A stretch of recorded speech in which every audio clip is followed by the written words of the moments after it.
Hello students, welcome back. Myself Pushpender Singh and we are going to start with our daily current affairs.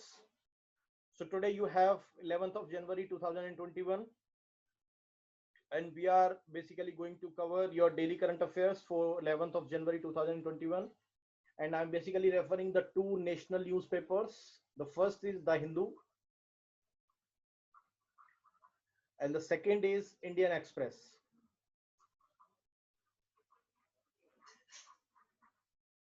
You can refer both of these newspapers. Both of these newspapers are equally good, or you can read one of them also if you have the less time, or you can read both of them. Both of them are equally good. All right, so let's begin with our daily current affairs. All right, so this is the first news which is flashing. Okay, so this is the news which is related to uh, an aircraft which was basically went missing after takeoff. All right, so here on 9th of January 2021, right, the Boeing 737-500 airlines, or the aircraft which was basically operated by Sri Vijaya Air Flight 182, that went missing right after taking off from the Hatta Airport, or Jakarta's Sukarno Hatta Airport, right. This aircraft was moving to the Pontianak Supadio Airport, right, which is also located in the in the Jakarta, right. This aircraft was crashed nearby the Thousands Island. The Thousands Island is basically name of the island, right. So it is the island which is basically a chain of the islands which is located to the north of the Jakarta's coast. All right. So this is not the first, right.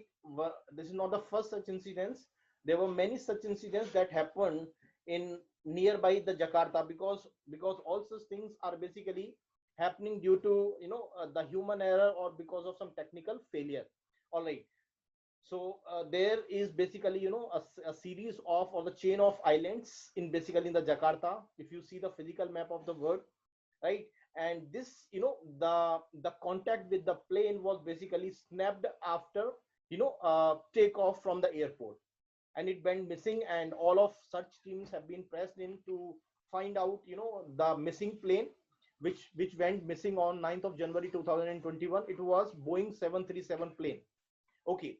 And this thousand this thousands island, why we call the thousands island, because it's a chain of islands which is basically locating to the north of Jakarta coast. So this plane basically went missing nearby this thousand island, or this plane basically crashed nearby your thousand island.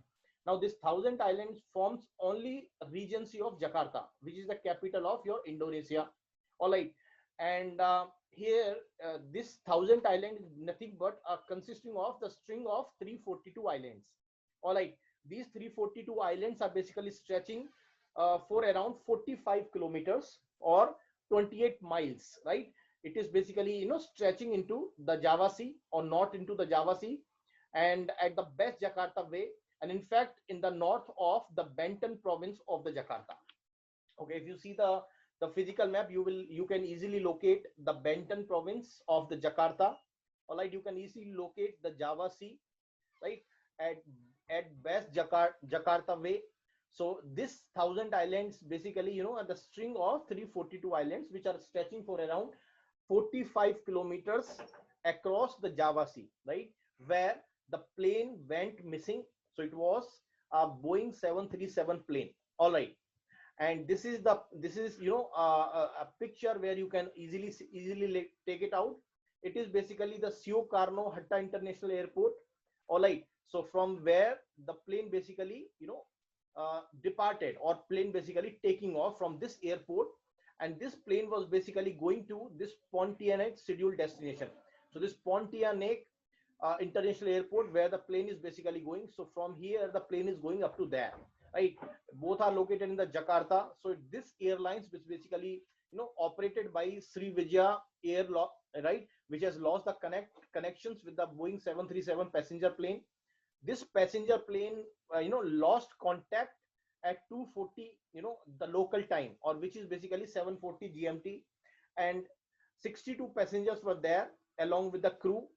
And among the 62 passengers and the crew, 7 were children and the 3 were infants, right. So all people went missing, and all of the search operations have been pressed into, to find out the wreckage of the planes.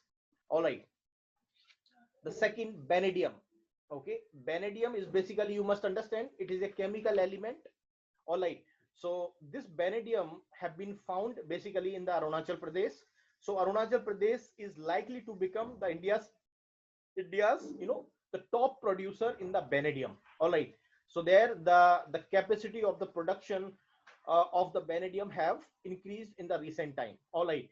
So what is the vanadium? So vanadium is basically a chemical element. If you see the periodic table, right?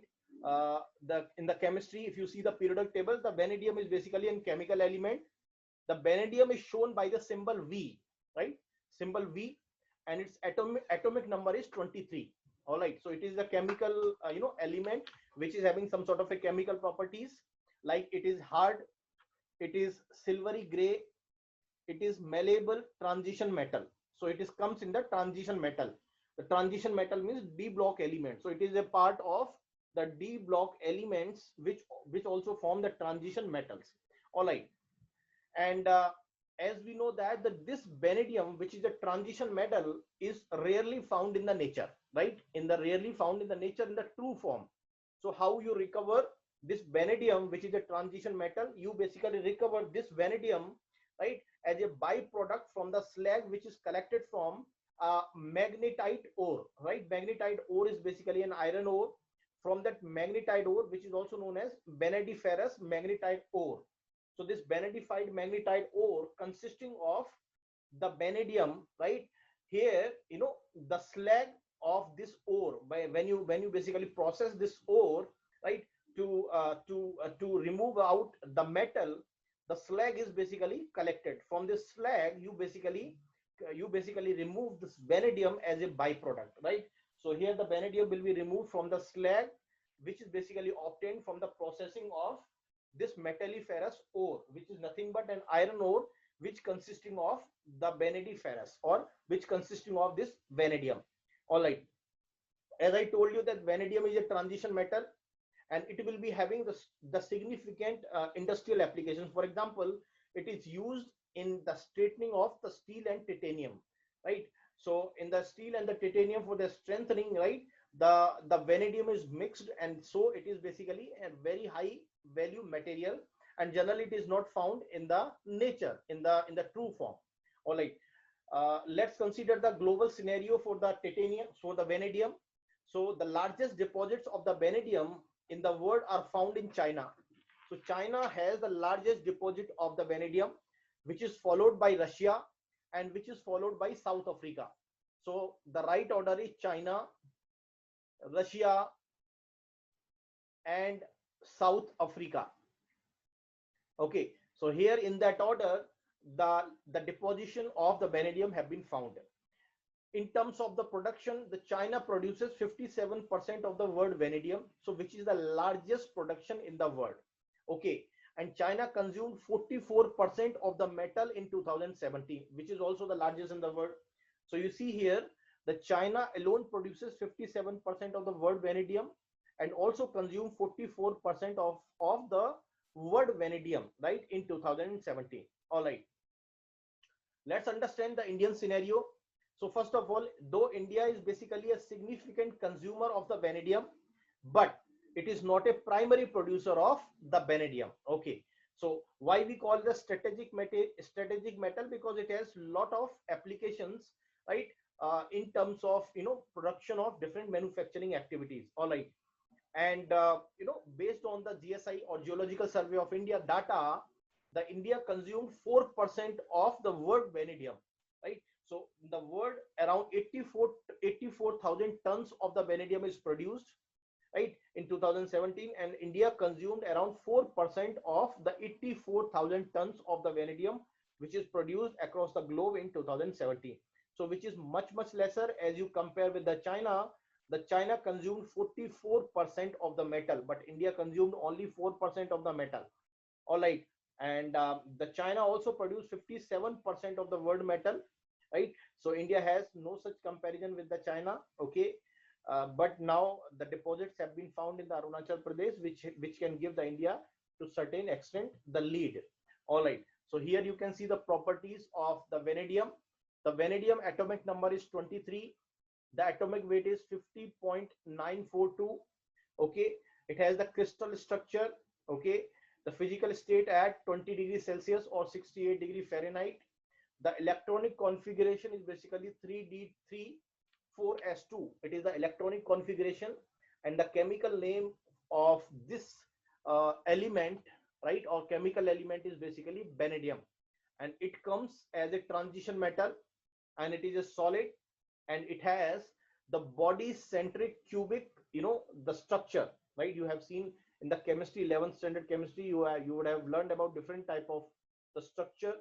So it has the body centric cubic, and it has the equal relative strength, right? So these are some of this, physical and the chemical properties of the vanadium, where you can also look into the Britannica.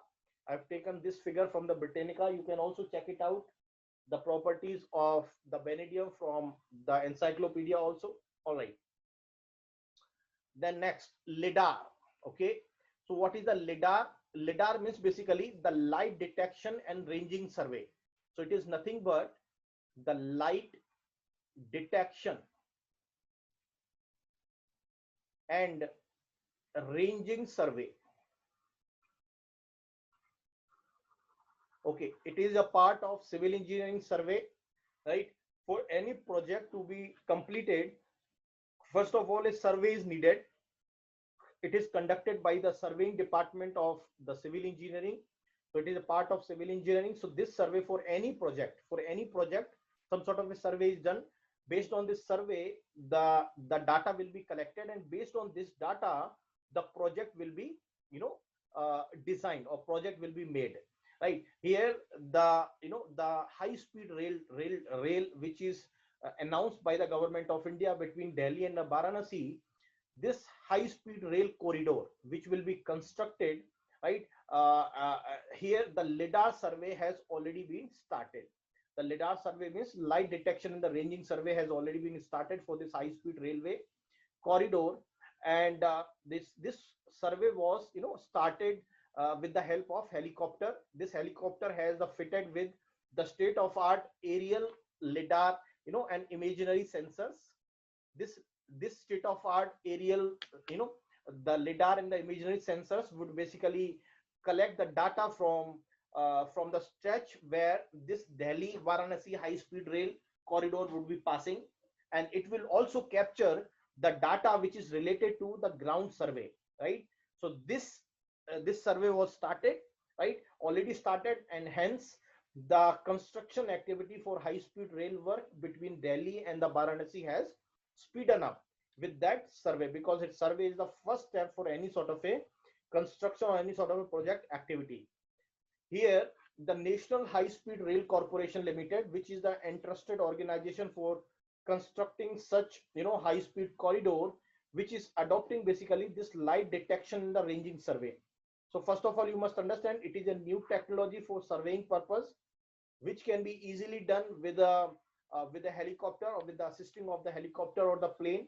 All right, so if you go manually to assess and to do the survey, it will take around 10 to 12 months easily, right? But here with this light detection, the ranging survey, right, the all ground details and the data will be available in 3 to 4 months. That means almost 1/4 of the time. In the 1/4 of the time, you can easily done the survey at the ground level with the help of this light detection and the ranging survey technology. This technology is a part of the civil engineering surveying work. All right, now you must understand, for any construction work or for any the project, the survey is very much essential. The ground survey is very much essential, right? So for that, you must understand, this is the linear infrastructure project. Linear means the train tracks or the rails will be very linear. So that is what we call them a linear infrastructure project, because it will be just like a linear only, right? So for this linear infrastructure project, the survey is to ascertain the accurate details of the area around the alignment, right? So it will be finding out the accurate details so that it can be more feasible for designing such projects, right? for making this high speed railway corridor. So it is the picture you can see here. It is the aircraft. So aircraft can be used or the helicopter can be used. So here you see basically basically infrared rays have been emitted basically from a source. So it is a source. From there the infrared images have been emitted. This infrared images, whenever they fall, they basically re-radiate it back, right?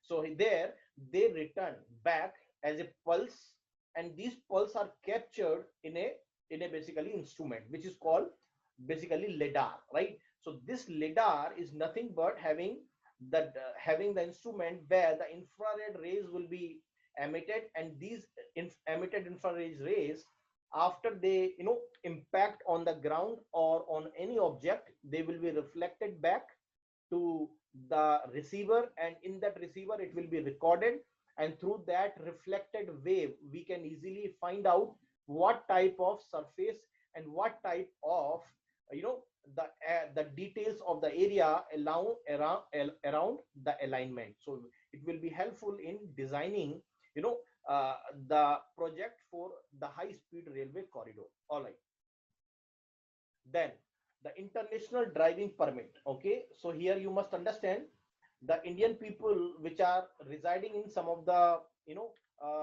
the countries which have their own the driving license. The driving license have been given by the government of India or the respective RTOs or regional transport officers. Now what is happening is now their international driving permit have been expired recently. Now there is no mechanism, right, by which you can basically renew that international driving permit which was issued by the respective RTOs, right, to the person who are basically residing in some of the countries outside the India and which are in the need of such driving permit. So here for resolving such issue, the Ministry of Road Transport and the Highways, right, has issued a notification which can facilitate the issuance of the international driving permit. The international driving permit will be issued for only Indian citizens, right? These Indian citizens whose the international driving permit have been expired recently, and they are in the need of getting this license for their livelihood purpose, right? So here you must understand the citizens are there in the abroad and their IDP have been expired.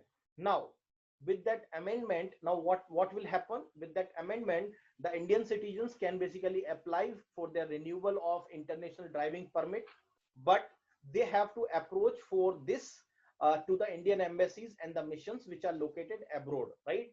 So they can approach the Indian embassies or the missions. From there the applications will be processed and it will be moved to the Vahan portal which are of the government of India, and from the Vahan portal, right, it will be considered by the respective regional transport officials. There they can basically take it out those applications, process those applications and issue the international driving permit. And you must understand such international driving permit would be couriered to the citizen at their address, right? So it will be couriered abroad by the respective RTOs, right? So the process of acquiring this the international driving permit is by applications. You have to put an application, right, or through the Indian embassies or Indian missions abroad, and from there the application will be processed through a Vahan portal, right? From there the regional RTO officers would be taking out your application and they will be issuing this international driving permit, and these international driving permits will be couriered to the citizens, right, at their given address. All right, and you must understand previously if you have to renew this international driving permit, you need to have certain requirement of medical certificates and the visa at the time of making the request, right? But now there is no such need. So this notification have removed the conditions of medical certificate and visa at the time of making the request of IDP in India. So it will be beneficial for those people who are basically residing in the countries where they require the international, the driving permit for their various purpose. All right. Next, the risk-based internal audit framework. Okay. So here you must understand the internal audit framework is very much essential for any financial, entity to survive. Here, the internal audit would ensure that no such irregularities should go, and it will also ensure that the corrupt practices can be stopped. Right. So it is basically a regulatory framework. So it is risk-based internal audit framework. So RBI basically issued the risk-based internal audit framework for ultimately for strengthening the governance arrangement of the banks. All right. So here, this risk-based internal audit framework would basically strengthen the governance of the banks, and there the ultimate purpose is to bring the uniformity in the approach, right? Because now you must understand every bank has their own approach, right, for the internal audit, right, for internal audit framework, for for stopping such the unethical and the corrupt practices. But now this RBI's step of the internal audit based framework, so now this would enable a uniformity in this approach which is followed by the banks, and this uniformity would also ensure that it will align to the expectations of the internal audit functions, right, with also the best practices which are available in the world. So it will also integrate some of the best practices which are available in the world. And regarding this, the risk based internal audit function, so for that, the authority for this is basically the head of internal audit. Okay. The head of internal audit of an organization would be the senior executive of the bank. For example, if there is any bank, okay, for that bank, for internal audit, there is a senior executive of the bank itself who will be acting as a head of internal audit, and this head would have the ability to exercise independent judgment. So it is the only one criteria where if that head of the internal audit will be the senior executive of the bank, and this senior executive of the bank would have the ability to exercise this independent judgment regarding the auditing or internal auditing of the bank. All right. And this head of the internal audit, according to RBI, the circular, the tenure for the appointment of head of the internal audit should be for the longer period, preferably for the minimum of 3 years. So that means the head of the internal audit would be appointed for a minimum period of 3 years at a time, right? So here it will have the reasonably long period so that it can basically take care of such internal audit related irregularities. And the reporting line, so here the head of the internal audit would directly report to either to the audit committee of the board, right, or the managing director or the CEO or full-time director of the bank. All right. So that means the head of the internal audit would be required to report to directly to either for the managing director or the CEO, which will ensure that any sort of a loopholes or irregularities in terms of the audit can be effectively curtailed. All right. Then there is also mechanism of the staff rotation. Staff rotation means you must understand that there is something functions which is related to the internal audit which have to be function. So here you need entities, so where the except those entities where the internal audit function is specialized functions, right, and which are managed by the carrier internal auditors. So if any entity or the bank which has its own carrier internal auditors, it's okay, but for others the board should also prescribe the minimum period of the service for the staff, okay, in the internal audit function. For example, if there is a staff that is needed for the internal audit function, right, the board would prescribe basically the minimum period of the service in the internal audit function, and that will ensure the staff rotation in that respect.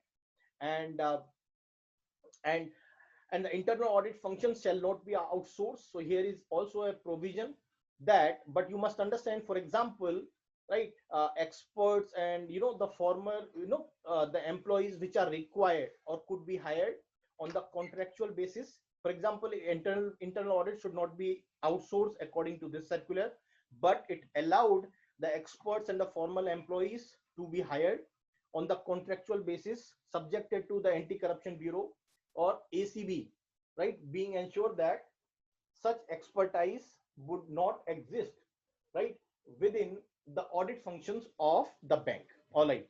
So here it is a diagram you can see. All right. Let's understand the Payment Infrastructure Development Fund.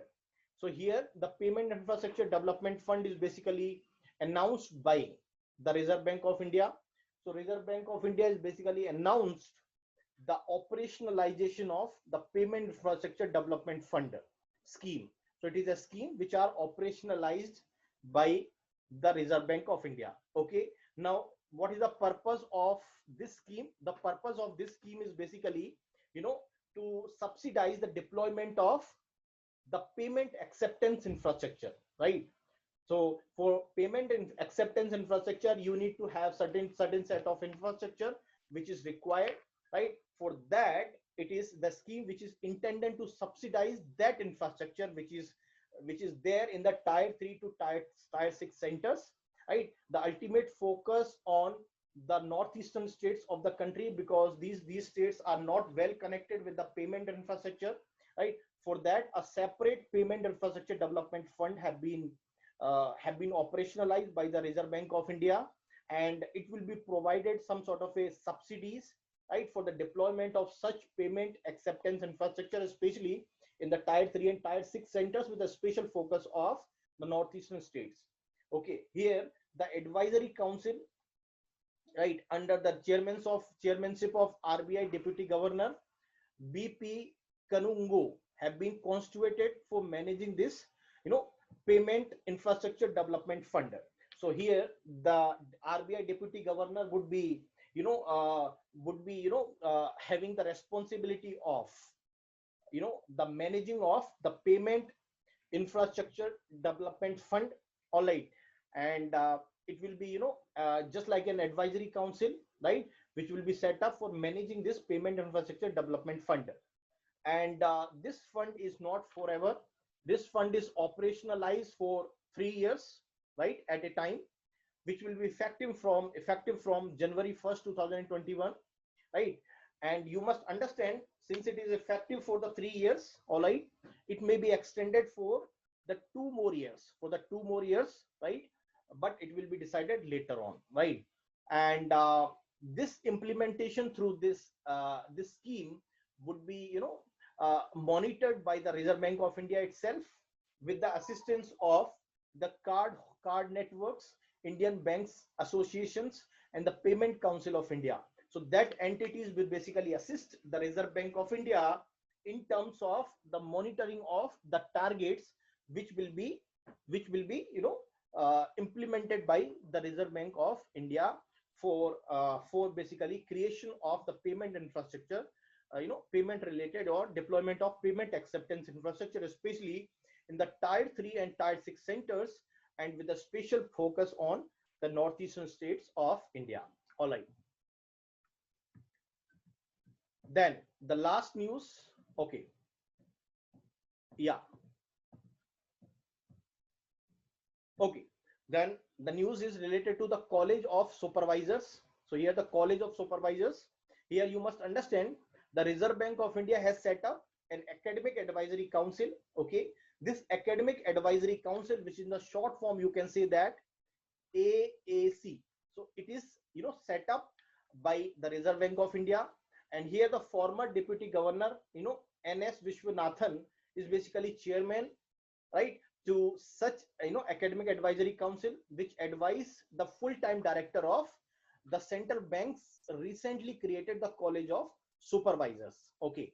So here you must understand, right, to further strengthen the supervision over the regulated entities, right? You have a lot of regulated entities, right? In order to strengthen the supervision over them, right, the Reserve Bank of India has set up the College of Supervisors.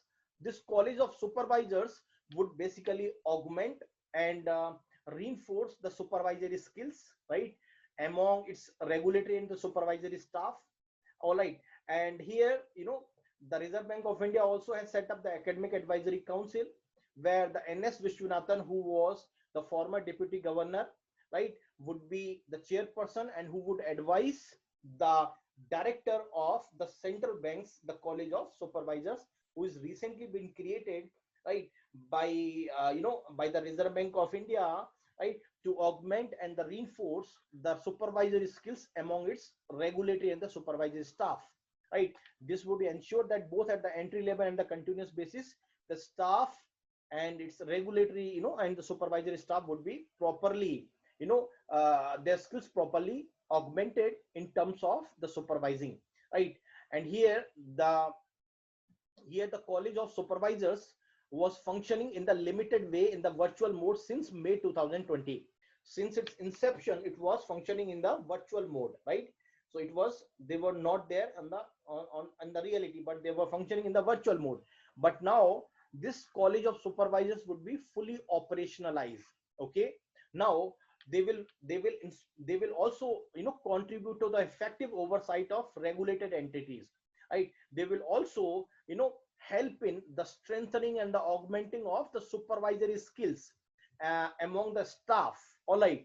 And it will also help in the contribution for the effective oversight of the regulatory entities, right, by definitely augmenting the quality of supervisory resource pool, because they will be helping, or this the College of Supervisors would be definitely helping to augment and the reinforce supervisory skills among the staff, right. So they will definitely help in the augmenting and ensuring the consistent quality of supervisory resource pool, right. And this College of Supervisors will have the full-time director, right. This full-time director is also supported by the Academic Advisory Council.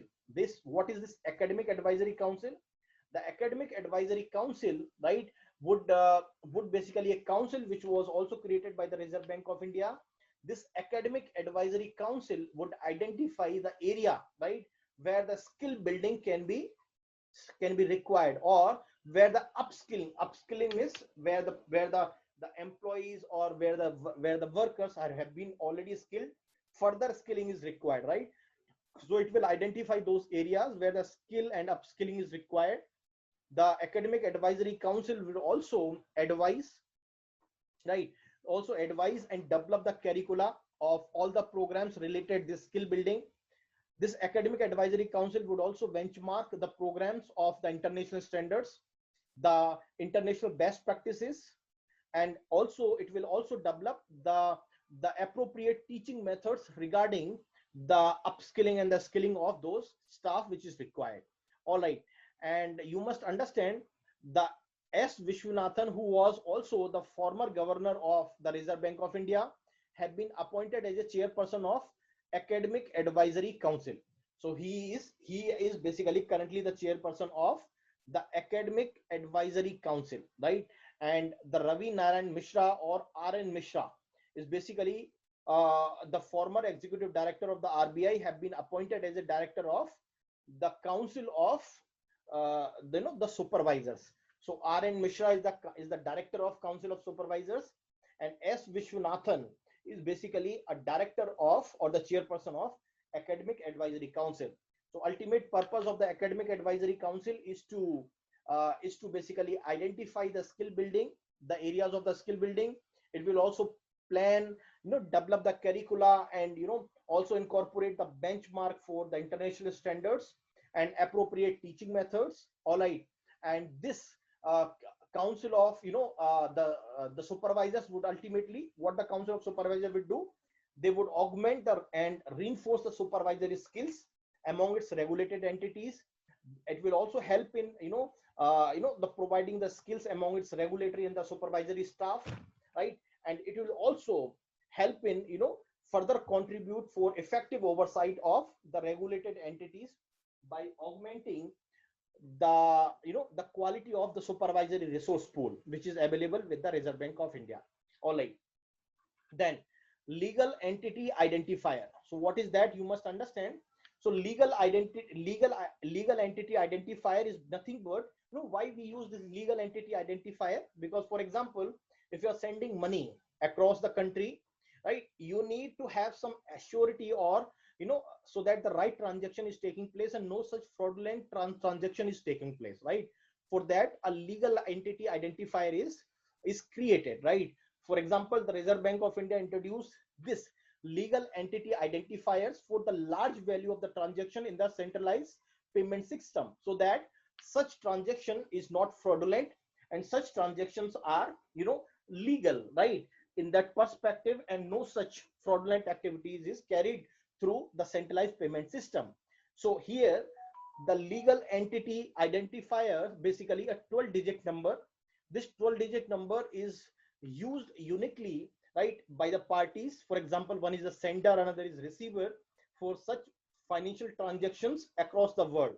So it will be used worldwide, right, for the financial transactions which are of the large value. For example, for 100 crore, for 200 crore, such 20-digit number will be used, and it will ensure that such funds are are valid funds. They are not illegal transferring of the funds. And it will also improve the quality and the accuracy of financial data system, because you must understand there are a lot of money which are basically sent out of the country, right, through the money laundering, right? So it will have the improvement in terms of the quality and the accuracy of the financial data systems.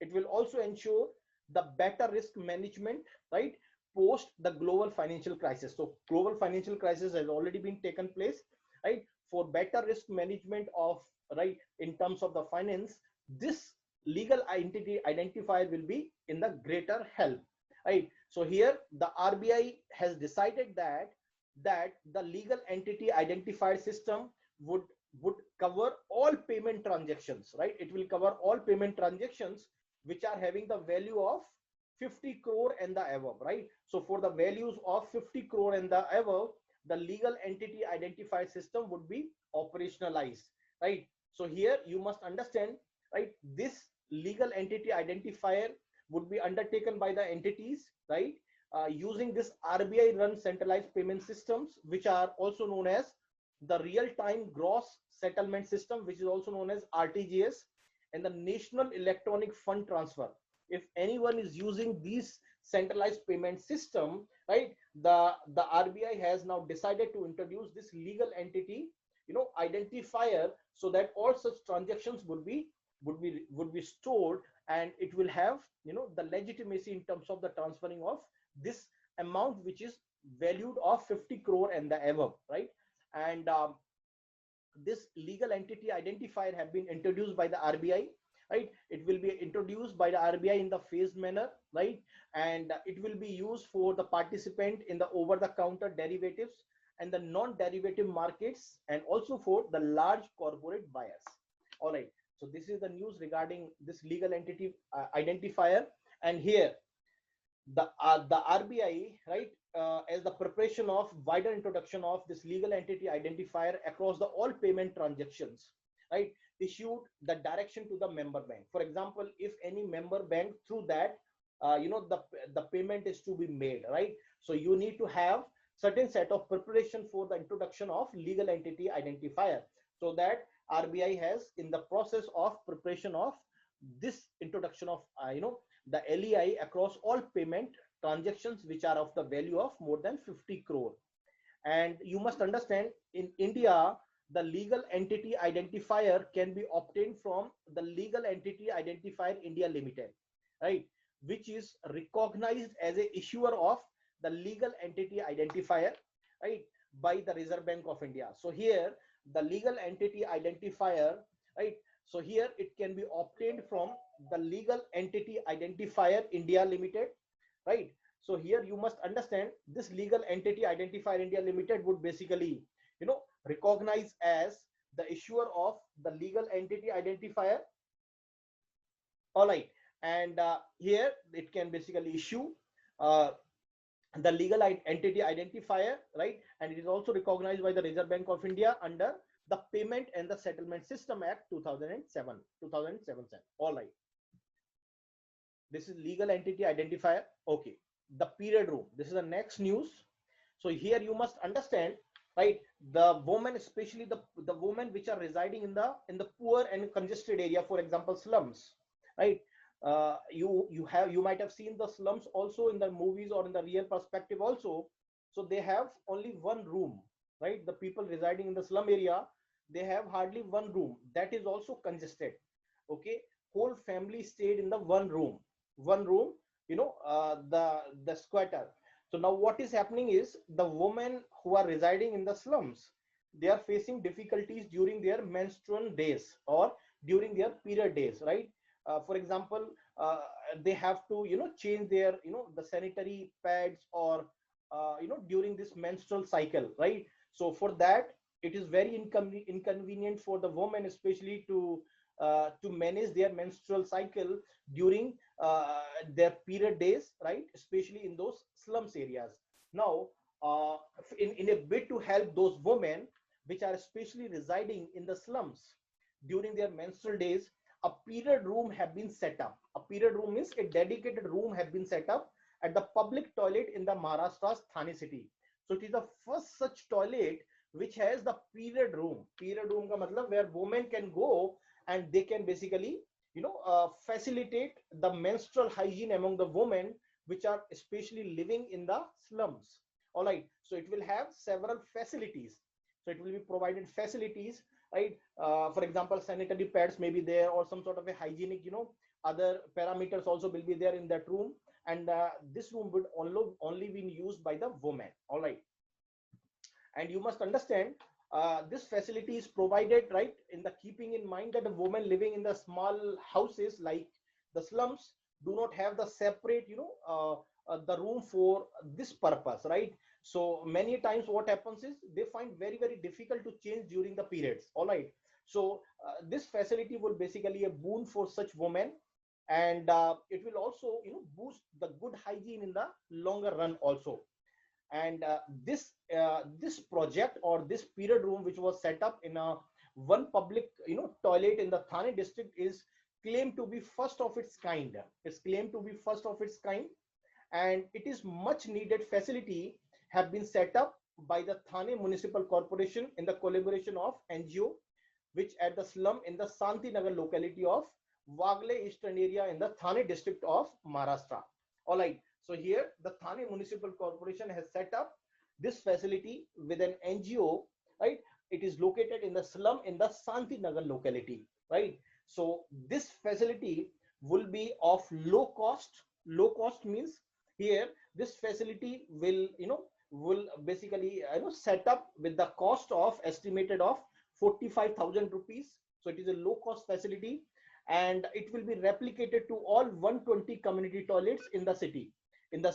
So it will be replicated, right, all in the all 120 cities, in all 120 all 120 community toilets in the city.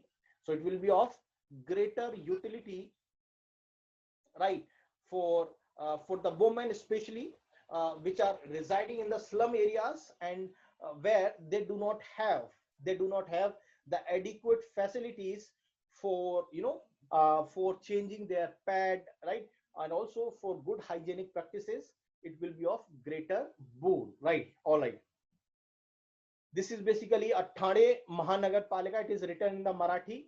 All right, okay, then next, word Hindi day. Word Hindi day. So here you must understand, the word Hindi day is observed on the 10th of January every year, right?